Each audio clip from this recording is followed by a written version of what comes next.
नमस्कार दोस्तों, आप सभी का स्वागत है मुहुर चिंतामणि की इस कक्षा में। हम लोग मुहुर चिंतामणि ग्रंथ का अध्ययन कर रहे हैं और अध्ययन के क्रम में हम लोग संस्कार प्रकरण आज से स्टार्ट करेंगे। इससे पहले के अगर वीडियोज आप लोगों ने नहीं देखा है तो आप लोग प्लेलिस्ट में जाकर देख सकते हैं। और साथ ही अगर आपको अपना बेसिक ज्योतिष स्ट्रॉन्ग करना है तो प्लेलिस्ट में जाकर आप बृहद अवकढ़ा चक्र भी पढ़ सकते हैं। वहां पर 14 वीडियोज है और 14 वीडियोज में पूरा का पूरा बृहद अवकढ़ा चक्र पढ़ाया हुआ है। अब हम लोग संस्कार प्रकरण प्रारंभ करते हैं। आद्यम रजः शुभम माघ मार्ग राधेश फाल्गुने ज्येष्ठ श्रावणयोः शुक्ले सद्वारे सत्तनौ दिवा। अब सबसे पहले हम लोगों का रजोदर्शन, गर्भाधान, ऐसे करके संस्कार का क्रम चलता है। तो सबसे पहले कहा कि प्रथम रजोदर्शन जो है, प्रथम जो फर्स्ट पीरियड जो होता है, कब आए तो अच्छा होता है, मतलब कैसे समय में। तो कहा कि आद्यम रजः शुभम, आद्यम अर्थात प्रथम, रजः जो पीरियड है वह शुभम शुभ होता है। कब शुभ होता है? माघ, माघ महीने में, मार्ग, मार्गशीर्ष महीने में, राधा, बैसाख महीने में, ईशा, आश्विन महीने में, फाल्गुन, फाल्गुन महीने में। और साथ में कहा कि ज्येष्ठ श्रावण हो, ज्येष्ठ महीने में और श्रावण महीने में। तो कौन कौन से मास हो गए? माघ मास हो गया, मार्गशीर्ष मास हो गया, राधा अर्थात बैसाख, ईश आश्विन, फाल्गुन, ज्येष्ठ, श्रावण। इन मासों में शुक्ले अर्थात शुक्ल पक्षे, शुक्ल पक्ष का समय हो, ये मास तो होना ही चाहिए। साथ में शुक्ल पक्ष का समय होना चाहिए। और सदवारे, सदवारे अर्थात शुभवारे, शुभ वारों में। शुभ वार कौन कौन से है? तो सोमवार शुभ वार में आता है, बुधवार शुभ वार में आता है, बृहस्पतिवार और शुक्रवार। ये 4 बार जो है वह शुभ वार है। इन 4 वारों में और सत तनऊ, सत अर्थात शुभ, तनु लग्न, शुभ लग्नों में। शुभ लग्न मतलब यही जो शुभ ग्रह है, अर्थात चंद्रमा, बुध, बृहस्पति और शुक्र, इन इनकी राशियों का लग्न हो। जैसे चंद्रमा की राशि क्या है? कर्क राशि है, तो कर्क राशि का लग्न हो। बुध की राशि है मिथुन और कन्या, तो मिथुन या कन्या लग्न हो। बृहस्पति की राशि है धनु और मीन, तो धनु लग्न हो अथवा मीन लग्न हो। और शुक्र की वृष और तुला राशि है, तो वृष लग्न हो या तुला लग्न हो। और दिवा, दिन के समय में जो आद्यम रज, प्रथम रज होता है, प्रथम पीरियड होता है, वह क्या होता है? शुभ होता है। स्त्रियों को जो मासिक धर्म आता है, वह ऐसे समय में अगर पहली बार होता है तो उसको अच्छा माना जाता है, संतति के लिए अच्छा माना जाता है। तो इसको इस प्रकार से जाना जाता है। अब इसके बाद रजो दर्शन में कौन कौन से नक्षत्र शुभ होते हैं, कौन कौन से नक्षत्र मध्यम होते हैं और कौन कौन से नक्षत्र अधम होते हैं, उसका उस चीज को यहाँ पर बताया गया है। श्रुति त्रय मृदु क्षिप्र ध्रुव स्वातौ सितांबरे मध्यम च मूलादितिभे पितृमिश्रे परे स्वसत। श्रुति त्रय, श्रुति त्रय अर्थात श्रुति श्रवण, और श्रवण से त्रय, श्रवण से 3, तो श्रवण नक्षत्र, धनिष्ठा नक्षत्र और शतभिषा नक्षत्र, ये जो 3 नक्षत्र है। उसके बाद मृदु, मृदु अर्थात मृदु संज्ञक नक्षत्र। तो मृदु संज्ञक नक्षत्र क्या है? हम लोग नक्षत्र प्रकरण में पढ़े थे, मृगांत चित्रा मित्राक्षम मृदुमैत्रम भृगुस्तथा। तो मृगशीरा नक्षत्र, रेवती नक्षत्र, चित्रा नक्षत्र और अनुराधा नक्षत्र, ये जो नक्षत्र होते हैं वह मृदु संज्ञक नक्षत्रों में आते हैं। उसके बाद क्षिप्र संज्ञक नक्षत्र, क्षिप्र संज्ञक नक्षत्र भी वहां पर हम लोग पढ़े थे, हस्तास्वि पुष्या विजितः क्षिप्रम लघु पुरुस्तथा। हस्त नक्षत्र, अश्विनी नक्षत्र, पुष्य नक्षत्र और अभिजीत नक्षत्र, ये जो 4 नक्षत्र है ये किस में आते हैं? क्षिप्र संज्ञक में आते हैं। उसके बाद ध्रुव संज्ञक, उत्तरात्रय रोहिण्य, तीनों उत्तरा, उत्तरा फाल्गुनी, उत्तराषाढ़ा, उत्तर भाद्रपद और रोहिणी, ये जो नक्षत्र है वह किस में आते हैं? ध्रुव संज्ञक नक्षत्र में आते हैं। और स्वातऊ, स्वाति नक्षत्र भी। तो श्रुति त्रय, श्रवण, धनिष्ठा, शतभिषा। मृदु संज्ञक नक्षत्र मृगशीरा, रेवती, चित्रा और अनुराधा। क्षिप्र संज्ञक नक्षत्र हस्त, अश्विनी, पुष्य, अभिजित, ध्रुव संज्ञक नक्षत्र, उत्तरा फाल्गुनी, उत्तराषाढ़ा, उत्तरा भाद्रपद और रोहिणी और स्वाति नक्षत्र, इन नक्षत्रों में और सित अंबरे, सित अर्थात श्वेत, सफेद, अंबर अर्थात वस्त्र, सफेद वस्त्र जब पहनी हुई हो स्त्री, ऐसे समय में इन नक्षत्रों में जो प्रथम रजो दर्शन होता है वह क्या होता है, शुभम, शुभ होता है, उत्तम होता है। उसके बाद मध्यम च मूलादितिभे पितृमिश्रे, मध्यम, और मध्यम कब होता है, कहा कि मूल नक्षत्र में, अदिति अर्थात पुनर्वसु नक्षत्र में, भे अर्थात नक्षत्रे, पितृ मगा नक्षत्र और मिश्र, मिश्र संज्ञक नक्षत्र। तो मिश्र संज्ञक नक्षत्र कौन कौन से हैं, विशाखाग्नेय, भेसौम्य, मिश्रम, साधारणम, स्मृतम, ठीक है। विशाखा और कृत्तिका जो नक्षत्र है वह मिश्र संज्ञक में आते हैं। तो मूल नक्षत्र हो गया, अदिति अर्थात पुनर्वसु नक्षत्र हो गया, पितृ मगा नक्षत्र हो गया और मिश्र संज्ञक नक्षत्र, तो विशाखा और कृत्तिका, इन नक्षत्रों में क्या होता है, मध्यम, मध्यम होता है। अगर इन नक्षत्रों में पहली बार स्त्री को रजो दर्शन होता है, स्त्री को पहली बार पीरियड होता है, तो ये क्या होता है, मध्यम होता है। और परेशु असत, परेशु अर्थात अन्य नक्षत्रेशु, यहाँ पर जो नक्षत्र बताए गए उत्तम वाले और यहाँ पर जो मध्यम वाले नक्षत्र बताए गए, इसके अलावा जितने भी नक्षत्र बचते हैं उनमें क्या हो जाएगा, असत, क्या माना जाएगा, खराब माना जाएगा। तो परेशु से क्या लेंगे, इन नक्षत्रों को, और इन नक्षत्रों के अलावा जो अन्य नक्षत्र है वह परेशु, अन्य नक्षत्रेशु असत, क्या होता है, खराब होता है, उसको खराब जानना चाहिए। अब इसके बाद कह रहे हैं कि भद्रा निद्रा संक्रमे दर्श रिक्ता संध्या षष्ठी द्वादशी वैधृतेषु रोगेष्टम्याम चंद्र सूर्योपरागे पाते चाद्यम नो रजो दर्शनम सत। अब कह रहे हैं कि कैसे कैसे समय में अगर पहला जो रजो दर्शन है वह होता है तो उसको खराब माना जाता है। तो भद्रा, सबसे पहले भद्रा, भद्रा हम लोग पढ़ चुके हैं, भद्रा करण है। यहाँ पर कंफ्यूज नहीं होना है, क्योंकि भद्रा दो होती है, एक करण भद्रा होती है और एक तिथि भद्रा होती है, ठीक है। तिथि भद्रा में द्वितीया सप्तमी द्वादशी को भद्रा तिथि कहा जाता है, तो वो यहाँ पर नहीं लिया गया है, यहाँ पर करण भद्रा लिया गया है। तिथि का आधा जो करण होता है वो करण वाली भद्रा है, जिसका दूसरा नाम बिष्टि भी है। तो भद्रा जब हो उस समय में निद्रा, निद्रा की अवस्था में यानी कि सोते समय में, संक्रमे, संक्रांति के समय में जब सूर्य एक राशि से दूसरी राशि में प्रवेश कर रहे हो उस समय में, दर्श अमावस्या तिथि में, रिक्ता चतुर्थी, नवमी, चतुर्दशी तिथि में, संध्या के समय में, संध्या क्या होती है, प्रातः संध्या और सायं संध्या, दो संध्याएं होती है। हम लोग इससे पूर्व में पढ़ चुके हैं कि संध्या किसको कहा जाता है, प्रातः संध्या वह होती है जब सूर्य का बिंब आधा उदित हो जाए, उससे पहले 3 घंटी जो होती है वह प्रातः संध्या होती है, ठीक है। सूर्य का बिंब जब आधा उदय हो जाए उससे पहले 3 घंटी जो होती है वह प्रातः संध्या होती है, और उसी प्रकार से जब सूर्य का बिंब आधा अस्त हो जाए तो उसके बाद 3 घंटी तक क्या होती है, सायं संध्या होती है। तो प्रातः संध्या में भी नहीं होना चाहिए और सायं संध्या के समय में भी पहला रजो दर्शन नहीं होना चाहिए। उसके बाद षष्ठी तिथि भी वर्जित है, द्वादशी तिथि भी वर्जित है, और वैधृति योग, वैधृति योग जो विष्कुम्बादि योगों में जो वैधृति योग आता है उस उसके समय में भी नहीं होना चाहिए।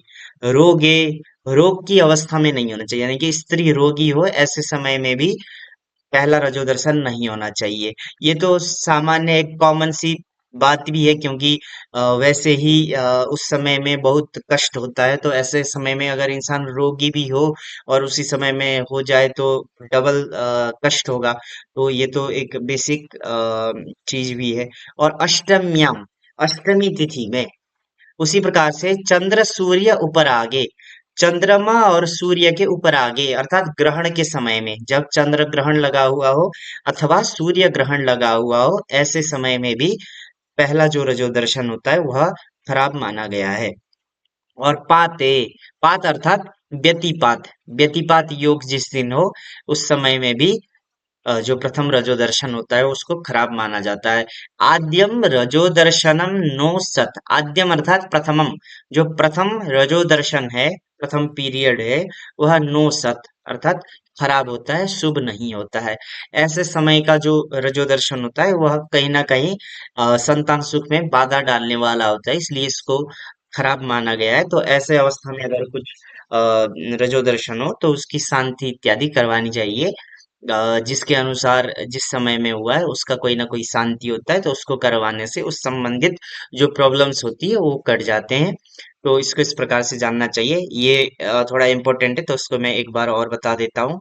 भद्राकरण, निद्रा, सोए हुए अवस्था में, संक्रमण, संक्रांति के समय में, दर्श अमावस्या, रिक्ता, चतुर्थी, नवमी, चतुर्दशी, संध्या, प्रातः संध्या और सायं संध्या, षष्ठी तिथि, द्वादशी तिथि, वैधृति योग, रोगे, रोग की अवस्था में, अष्टम्यम, अष्टमी तिथि में, चंद्र सूर्य उपरागे, चंद्र और सूर्य के उपराग अर्थात ग्रहण के समय में, पाते व्यतिपात योग के समय में, आद्यम रजो दर्शनम नोसत, जो प्रथम जो रजो दर्शन होता है वह शुभ नहीं होता है, अशुभ होता है। इस प्रकार से इसको जानना चाहिए। अब इसके बाद कहा कि जो रजस्वला जो स्त्री है उसको कब स्नान करना चाहिए, तो इसके बारे में यहाँ पर बता रहे हैं। सामान्यतः जब चौथा दिन हो जाता है उसके बाद स्नान करने के लिए कहा जाता है। तो इसमें कहा है कि हस्ता नीलाश्वी मृग मैत्र वसुध्रुवाख्यैः शक्रान्वितैः शुभतिथौ शुभवासरे च स्नाया दथार्थवती मृगपौष्णवायुर्हस्तास्विधात्रीभिररं लभते च गर्भम। हस्त नक्षत्र, अनिल अर्थात स्वाति नक्षत्र, क्योंकि अनिल किसको कहते हैं, वायु को कहते हैं, और वायु जो है वह स्वाति नक्षत्र के स्वामी है, तो अनिल से हम लोग क्या लेंगे, स्वाति नक्षत्र को लेंगे। अश्विनी नक्षत्र, मृग अर्थात मृगशिरा नक्षत्र, मैत्र अनुराधा नक्षत्र, वसु धनिष्ठा नक्षत्र, क्योंकि धनिष्ठा के जो स्वामी है वह कौन है, वसु है। ध्रुव, ध्रुव संज्ञक नक्षत्र, तो ध्रुव संज्ञक नक्षत्र क्या है, उत्तरा फाल्गुनी, उत्तराषाढ़ा, उत्तर भाद्रपद और रोहिणी नक्षत्र, इनमें। और शक्रान्वितई ही, इन नक्षत्रों के साथ में शक्र अन्वितई ही, शक्र अर्थात ज्येष्ठा, ज्येष्ठा को क्या कर देना चाहिए, अन्वित यानी कि जोड़ देना चाहिए, यानी कि इन सब नक्षत्रों के साथ साथ ज्येष्ठा नक्षत्र को भी ले लेना चाहिए। और कहा कि शुभ तिथौ, शुभ तिथि के समय में, अब शुभ तिथियां क्या है, तो आगे मैं एक श्लोक आप लोगों को बताया था कि द्वादशी चैव दशश्च षष्ठी रिक्ता तथाष्टमी असत्तिथ्यः बुधैः प्रोक्ता शेषाः सत्तिथयः स्मृताः। तो इस श्लोक को आप लोग याद कर लीजिए। तो शुभ तिथियों में और शुभ वासरी च, शुभ वारों में, शुभ तिथियों में और शुभ वारों में, शुभ वार कौन कौन से हैं, गुरुश्चंद्रो बुधः शुक्रः शुभा वाराः शुभे स्मृताः। ठीक है, यहाँ पर लिखा भी हुआ है मैंने। अब इसके बाद कहा कि स्नायात अथा आर्तववती, आर्तववती अर्थात ऋतुवती, जिस स्त्री को रजो दर्शन हुआ है उसको इन इन नक्षत्रों में, शुभ तिथि में, शुभ वार में क्या करना चाहिए, स्नायात, स्नान करना चाहिए, स्नान करना चाहिए। उसके बाद क्या कहा कि मृग पौष्ण वायुर हस्तास्विधात्री विररम लभते च गर्भम। मृग अर्थात मृगशिरा नक्षत्र, पौष्ण रेवती नक्षत्र, वायु स्वाति नक्षत्र, हस्त नक्षत्र, अश्वी अश्विनी नक्षत्र, और धात्री अर्थात ब्रह्मा, ब्रह्मा किसके स्वामी है, रोहिणी नक्षत्र के स्वामी है, तो धात्री मतलब रोहिणी, तो रोहिणी नक्षत्र, तो मृग शिरा नक्षत्र, पौष्ण रेवती नक्षत्र, वायु स्वाति नक्षत्र, हस्त नक्षत्र, अश्विनी नक्षत्र और धात्री अर्थात रोहिणी नक्षत्र। इन नक्षत्रों में अगर आर्तववती स्नायात, जो ऋतुवती स्त्री है वह अगर स्नान करे तो क्या होता है, अररम गर्भम चलवते, अररम अर्थात शीघ्रम, शीघ्र ही गर्भम चलवते, शीघ्र ही वह क्या होती है, गर्भ को धारण करती है। तो ये भी एक तरफ से क्या है, इम्पोर्टेंट है। ठीक है, जब रजो दर्शन का चतुर्थ दिन हो जाए तो उस समय में इन सब को देख के इन इन नक्षत्रों में अगर स्नान करे क्या होता है, गर्भ शीघ्रम च अररम च गर्भम लभते, शीघ्र ही गर्भ को धारण करने वाली होती है। इस प्रकार से इसको जानना चाहिए। अब इसके बाद यहाँ पर बताया गया कि गर्भाधान जो मुहूर्त होता है वह कैसे होता है। ठीक है। घंटांतम त्रिविधम त्यजेत निधन जन्मरक्षे च मूलांतकम दास्रम पौष्णमथो पराग दिवसम पातम तथा वैधृतिम पित्रोः श्राद्ध दिनम दिवा च परिगाद्यर्थम स्वपत्नी गमे भान्योत्पातहतानि मृत्युभवनम जन्मरक्षतः पापवम त्रिविधम गंडांतम त्यजेत। ठीक है। अब यहाँ पर गर्भाधान मुहूर्त की बात हो रही है। गर्भाधान मुहूर्त में क्या क्या चीजें त्याग देनी चाहिए, वही सब चीजें यहाँ पर बताया गया है। त्रिविधम गंडांतम त्यजेत, त्रिविधम अर्थात तीन प्रकार के गंडांत को त्यजेत, त्याग देना चाहिए। तो तीन प्रकार के गंडांत क्या होते हैं, आगे जब आप विवाह प्रकरण पढ़ेंगे तो वहां पर गंडांत की चर्चा की गई है।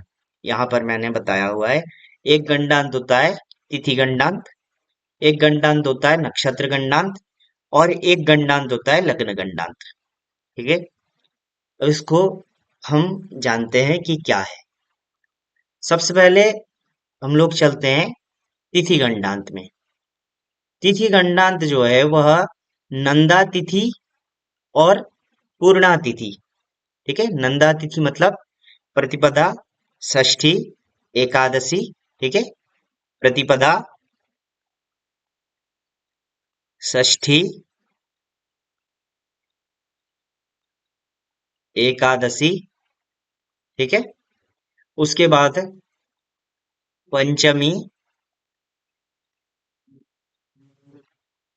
दशमी और पूर्णिमा।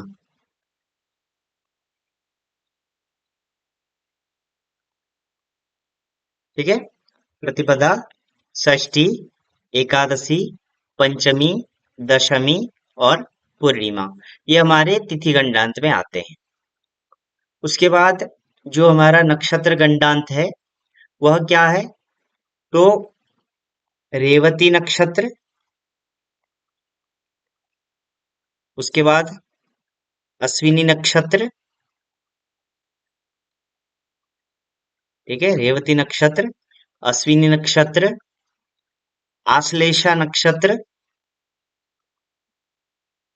आश्लेषा नक्षत्र। उसके बाद मगा नक्षत्र, फिर ज्येष्ठा नक्षत्र और मूल नक्षत्र। ठीक है। ये हमारे जो होते हैं वह नक्षत्र गंडांत में आते हैं। इसको आप लोग एक कॉपी में नोट डाउन कर लीजिए ताकि याद करने में आसानी हो।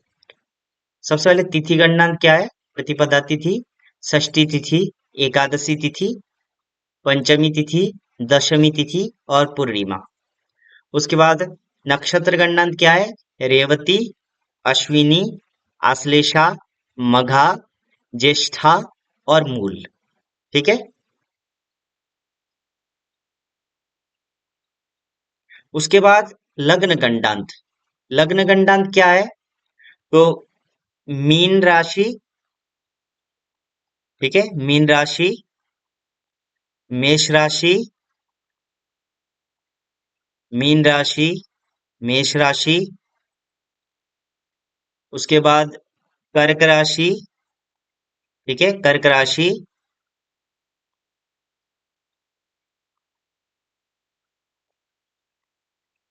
कर्क के बाद सिंह राशि,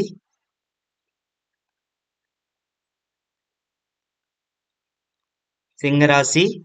और यहाँ पर वृश्चिक राशि और धनु राशि। ठीक है। ये क्या होते हैं, लग्न गंडांत में आते हैं।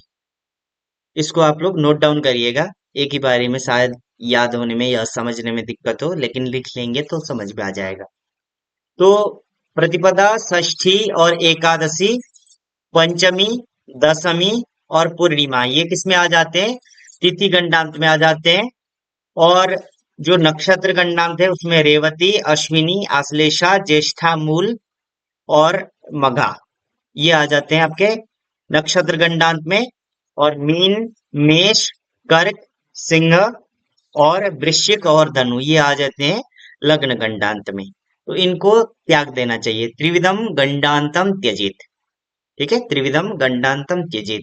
इनमें कुछ घटी के हिसाब से और सूक्ष्म होता है, लेकिन अभी मैं आप लोगों को बताऊंगा तो शायद हो सकता है थोड़ा समझ में ना आए। तो आप पहले इसको समझ लीजिए। उसके बाद आगे विवाह प्रकरण में जब हम लोग पहुंचेंगे तो वहां पे श्लोक के माध्यम से ही आएगा। वहां पर एक श्लोक है, ज्येष्ठा पौष्णव सार्प भान्ति घटिका युग्मं च मूलाश्विनी पित्र्यादौ घटिका द्वयं निगदितं तद्भस्य गंडान्तकम् कर्काल्यण्डज भान्ततोर्ध घटिका सिंहास्वमेषादिका पूर्णान्ते घटिकात्मकं तो सुबतम नंदातिथिश्चादिमम। ऐसे करके जो है वहां पर श्लोक है। तो जब विवाह प्रकरण आएगा तो वहां पर मैं आप लोगों को डिटेल में पढ़ा दूंगा। अभी बस इतना समझिए कि तिथि गंडांत क्या होता है, नक्षत्र गंडांत क्या होता है और लग्न गंडांत क्या होता है। तो त्रिविधम गंडांतम त्यजेत, तीनों प्रकार के गंडांत को त्याग देना चाहिए जब आप गर्भाधान का मुहूर्त निकाल रहे हो। उसके बाद क्या कहा, निधन जन्मर्क्षेच मूलांतकम, निधन तारा और जन्म तारा। ठीक है, इससे पहले हम लोग तारा के बारे में पढ़ चुके हैं। तो निधन तारा और जन्म तारा को भी त्याग देना चाहिए। ये जो तारा होती है वो कैसे निकलेगी, वो आपके जन्म नक्षत्र से निकलेगी। हर किसी का जो निधन तारा या जन्म तारा होता है वो अलग अलग होता है। तो निधन तारा और जन्म तारा अपने जन्म नक्षत्र के हिसाब से निकाल सकते हैं। ठीक है, इससे पहले वाले में मैंने बताया हुआ है। निधन तारा और जन्म तारा को भी त्याग देना चाहिए।